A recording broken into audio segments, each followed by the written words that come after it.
So a wannan aikin ma za mu yi amfani da InShot, sai mu taɓa bidiyo, sai mu taɓa new, sai mu je mu ɗauko hoton da za mu yi amfani da shi. Background ne za mu canza idan mun yi bidiyo. Muna so mu canza background ɗin shi. Ga na ɗauko background ɗin na taɓa shi, kuna gani. So a nan wajen zan taɓa shi in cire wannan abun. Yau za ka ta gani iya ta scrolling haka, sai ka jira abun ya fita da kan shi gaba ɗaya, saboda iya da matuƙar muhimmanci a dinga cirewa. Sai ka taɓa PIP, sai ka zo ka ɗauko bidiyon da kai kake so za ka saka background.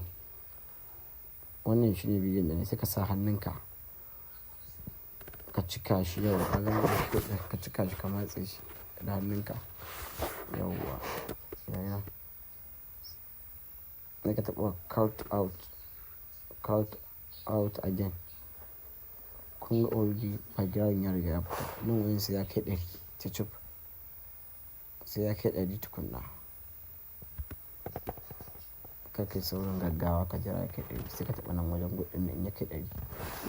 So background ya riga ya fita, sai ka dawo, sai ka taɓa nan wajen gudun nan. To wannan bidiyon sai ka hau shi, sai ka ja shi ya je ƙarshe, santar inda bidiyon naka ya je ƙarshe. Kun gani background ya riga ya fita successfully yadda ake buƙata. Haka za ka yi simple ka cire background na bayanka idan ka yi bidiyo a can wani wajen daban. Yauwa kuna gani.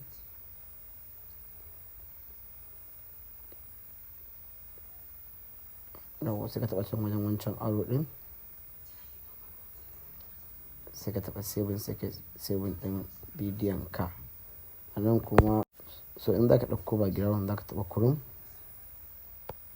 sai ka je ka yi searching,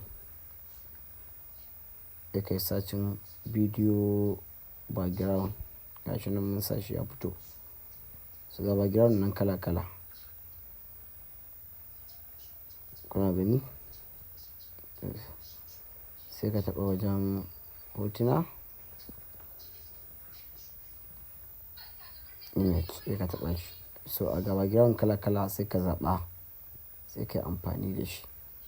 So mu yanzu wannan za mu yi amfani, sai ka danne shi hannunka, ka sa ka danne shi, sai ka yi save image, sai ka taɓa shi, sai ka taɓa save in photo.